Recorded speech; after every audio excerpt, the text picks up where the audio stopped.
Sahabat alam, sejak dahulu kala kita sudah tahu bahwa negara kita kaya akan sumber daya tambang bernilai ekonomis tinggi. Kekayaan inilah yang kiranya dapat dimanfaatkan rakyat Indonesia dalam meningkatkan taraf kehidupan ke arah yang lebih baik. Nah, bagaimana dengan sumber daya tambang di daerah ini? Apakah benar sektor pertambangan dapat meningkatkan ekonomi masyarakat Kendari? Atau hanya menyebabkan dampak kerusakan lingkungan hidup semata? Bersama WWF Indonesia dan rekan media lainnya, saya Nakia melakukan perjalanan melihat secara dekat bagaimana pengolahan tambang nikel di daerah ini hingga dapat bermanfaat bagi masyarakat setempat.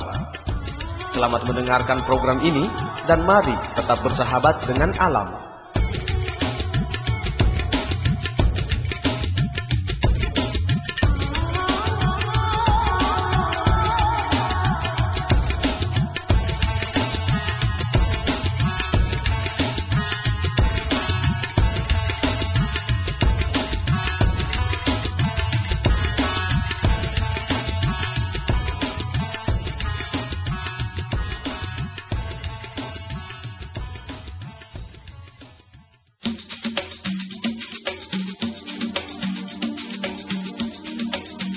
Sobat Alam, daerah Provinsi Sulawesi Tenggara adalah daerah yang karena struktur geologinya mempunyai potensi sumber daya alam yang melimpah.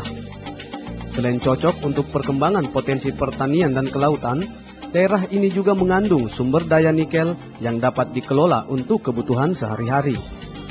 Coba perhatikan barang-barang mengkilap dari logam di sekitar kita, mulai dari jam tangan, ponsel, sampai pada peralatan rumah tangga seperti sendok, garpu, panci, dan lain-lainnya. Hampir semuanya memakai bahan yang mengandung nikel. Layaknya sebagai komoditas dalam perkembangan peradaban, nikel banyak digunakan dalam kehidupan modern saat ini.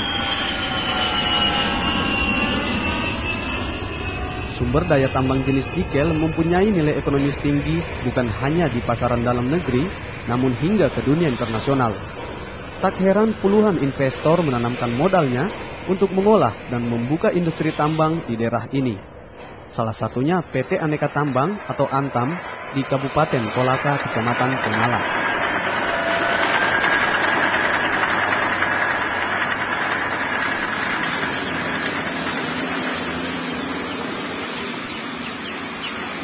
PT Antam adalah perusahaan milik negara yang sudah beroperasi di Pemalang sejak tahun 1960 lalu.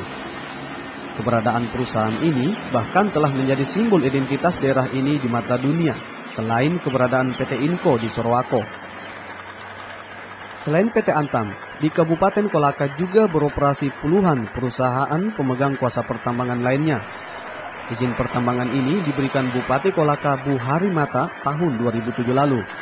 Di antaranya diberikan kepada PT Bola Dunia dan PT Damai Rosadi Internasional.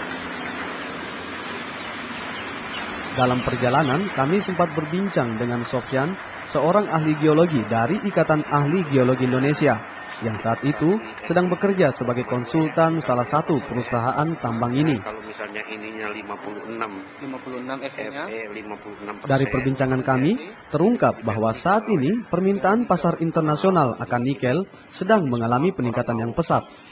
Hal ini membuat beberapa perusahaan tambang meningkatkan jumlah produksinya demi memenuhi permintaan tersebut. Ini ada, nah ini juga ada, ini yang nilainya sangat tinggi sekali. Ini dari 5 sampai 14% nikel. Yang mereka beli ini Cina ini sekarang 1,7% aja. Jadi kalau Bapak mau beli sama saya mau beli 3 misalnya. Maka saya ngambil yang ini dicampur dengan yang di atas. Di sini 2 ya. Di sini ambil yang saya punya berapa? 4. Jadi nilai 4% sama limonitnya 2% bagi 3. Tumpukin di stockpile. Itu yang dibeli gitu. Jadi ini gunanya banyak sekali. Tergantung permintaan itu dari sini. Bukan hanya pemegang kuasa pertambangan yang disibukkan dengan permintaan ini. Pemerintah Provinsi Sultra pun membuka keran seluas-luasnya untuk memberikan izin kuasa pertambangan kepada para investor dengan meletakkan industri pertambangan sebagai skala prioritas bagi pembangunan Sultra ke depan. Kita akan menertibkan tambang-tambang yang memang ada permasalahan. Yang pertama, kalau tumpang tindih, bagaimana caranya? Ada surat izin tumpang tindih dalam area yang sama. Ini kan menciptakan permasalahan hukum. Kemudian kedua, kalau ada tambang yang keluar tidak sesuai dengan prosedur, terutama menyangkut masalah penyelamatan lingkungan, AMDAL, kemudian hutan-hutan konservasi. Ini kan memang sangat dilarang oleh undang-undang untuk melakukan kegiatan di situ sebelum dilakukan penyesuaian-penyesuaian oleh pihak-pihak terkait. Laporannya sudah ada sama kita. Nah, karena itu kita akan mulai melakukan identifikasi. Ya. Baik. Nanti dilihatlah, karena saya belum mengekspos daerah-daerah dimaksud, tapi laporan yang datang dari berbagai daerah kondisinya seperti itu. Karena itu kita ingin memastikan. Namun bagaimana dengan masyarakat Sultra sendiri?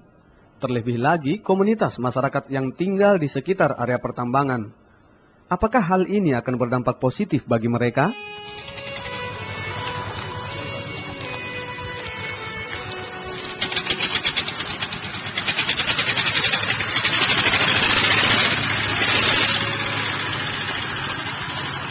Desa Tambea, Kecamatan Pomala adalah sebuah perkampungan suku Bajo di pesisir pantai Kabupaten Kolaka.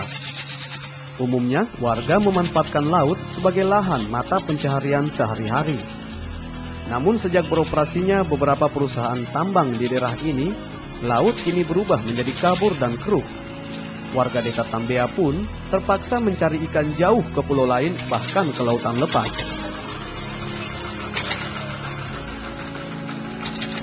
Perusahaan ini saja belum cukup saja 1 tahun masuk. Penghasilan di sini sudah keluhan saja yang banyak. Jadi para nelayan itu sudah keluhan. Nara tidak kelihatan batu. Kayak anak-anak cari kurita bagaimana katanya mau dapat. Tidak dilihat tanah, tidak dilihat batu. Kita masuk di situ kan saya biasa sendiri turun. Iya. Banyak teripan.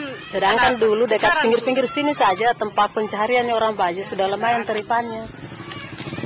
Bisa ada pinggir-pinggir ini pergi cari teripan. Apa? Teripannya orang Bajo. Bisa dia menjual 300.000, 400.000 satu turo ini sekarang. Tidak ada lagi. Gimana mau ambil? Dan yang lebih parah lagi Sobat Alam, di awal pembukaan tambang, warga diberikan janji-janji kesejahteraan oleh pihak perusahaan tambang. Namun hingga kini, janji tersebut belum terlaksana. Seperti dikatakan Sudirman, warga desa Tambea. Untuk saja, sekarang adanya perusahaan begini kan, itu tanah merah kan sudah tercemar di laut. Seperti kesejahteraan masyarakat di Tambea, sampai sekarang belum ada anunya. Kita minta bagaimana kesejahteraan masyarakat, kan janjinya begitu dulu. Dia mau sejahterakan masyarakat Tambea. Tapi mungkin juga apakah dana kondenya belum ada tercair atau bagaimana. Tapi sudah berapa kapal di sini? Kapal sudah berapa kapal yang berangkat? Ya begitulah, susah lah. Di tengah kemiskinan ekonomi, masyarakat yang tinggal di sekitar area pertambangan hanya bisa pasrah menghadapi kondisi ini. Keberadaan perusahaan tambang yang mestinya mempercepat pembangunan daerah tertinggal hanyalah sebatas ilusi. Baso adalah salah satu warga yang tinggal dalam kawasan pengolahan sebuah perusahaan tambang. Sejak 25 tahun lalu, Baso bersama keluarganya tinggal di desa Lawania, satu dari sekian banyak area pertambangan yang ada di Kolaka. Namun sejak itu pula, kontribusi perusahaan tambang tak pernah ia rasakan. Ya, kalau